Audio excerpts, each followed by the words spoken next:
बिबट आपल्या आजूबाजूस वावरतो आणि वावरताना बऱ्याच वेळा तो आपल्याला दिसतो तर कधी संघर्ष होतो। हा संघर्ष कमी करण्यासाठी व स्वरक्षणासाठी काही मुद्दे लक्षात घेणे गरजेचे आहे। बिबट वावर क्षेत्रात वावरताना हातात घुंगराची काठी किंवा टॉर्च बाळगावी, मोबाईलवर किंवा रेडिओवर गाणी वाजवावी, जेणेकरून बिबट्याला तुमची चाहूल लागेल व तो त्याचा मार्ग बदलेल, जेणेकरून संघर्ष होणार नाही। उन्हाळ्यात घराबाहेर उघड्यावर किंवा अंगणात झोपू नये। अंगणाला जाळीचे बंदिस्त कुंपण घालावे। उघड्यावर शौचास जाऊ नये। बिबट आपल्या उंची समान किंवा कमी उंची असलेल्या जीवावर स्वतःचे भक्ष्य समजून हल्ला करू शकतो, म्हणून बंदिस्त शौचालयाचा वापर करावा। ऊसाची लागवड करताना ऊस हा घराला अगदी खेटून लावू नये। घर ते ऊसाचे शेत यामधील अंतर कमीत कमी 25 ते 30 फूट असावे।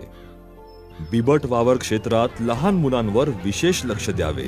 मुलांना एकटे अंगणात किंवा बाहेर सोडू नये। पालकांनी लहान मुलासोबतच असावे। आपल्या राहत्या घरासमोरील अंगणाला चारही बाजूंनी बंदिस्त जाळीचे कुंपण घालावे, जेणेकरून मुलांना खेळता येईल। आपले पाळीव प्राणी हे बिबट्याचे मुख्य भक्ष्य असल्याने त्यांना बंदिस्त गोठ्यातच ठेवावे, जेणेकरून बिबट आपल्या घराभोवती फिरणे बंद करेल। आपल्या घराच्या अवतीभोवती वाढलेले गवत व इतर झुडपे काढून टाकावी। परिसर स्वच्छ ठेवावा, जेणेकरून बिबट्याला लपायला जागा राहणार नाही। आपला सभोवतालचा परिसर स्वच्छ ठेवावा। घाणीमुळे कुत्री, डुकरं, उंदीर, घुशी इत्यादी प्राणी येतात व त्यामागे त्यांना खाण्यासाठी बिबट येतो। लहान मुलांनी शाळेत ये जा करताना समूहाने राहावे, तसेच गाणी गात किंवा मोठ्याने बोलत जावे। बिबट वावर क्षेत्रात घराच्या आजूबाजूस दिवे असावेत। बिबट दिसल्यास त्याचा पाठलाग करू नये। त्वरित वनविभागाला कळवावे। पाठलाग केल्यास घाबरून बिबट आपल्यावर प्रतिहल्ला करू शकतो। शेतीची कामे करताना खाली बसून करावी लागतात, त्यामुळे बिबट वावर क्षेत्रात शेतमजुरांनी विशेष काळजी घ्यावी।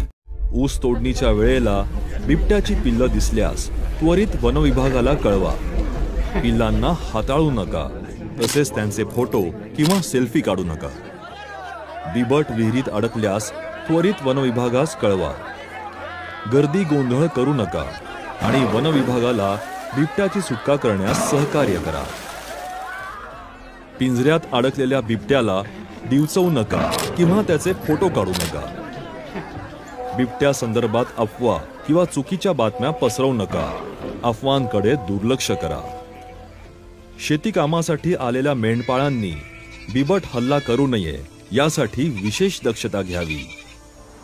बिबट वावर क्षेत्रात येणारे ऊसतोडणी कामगार यांनी सुद्धा विशेष दक्षता घ्यावी।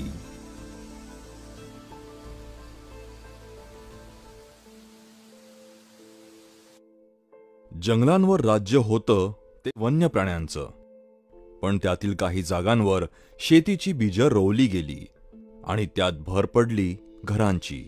मनुष्याला जंगल आणि शेती यातील फरक जरी माहीत असला तरी वन्य प्राण्यांना मात्र हा फरक समजत नाही आणि नंतर याचा परिणाम संघर्षात होतो।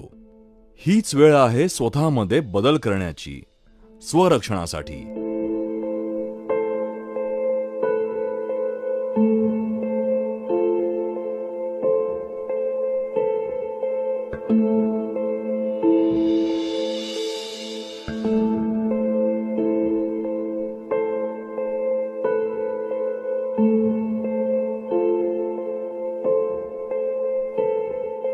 thank you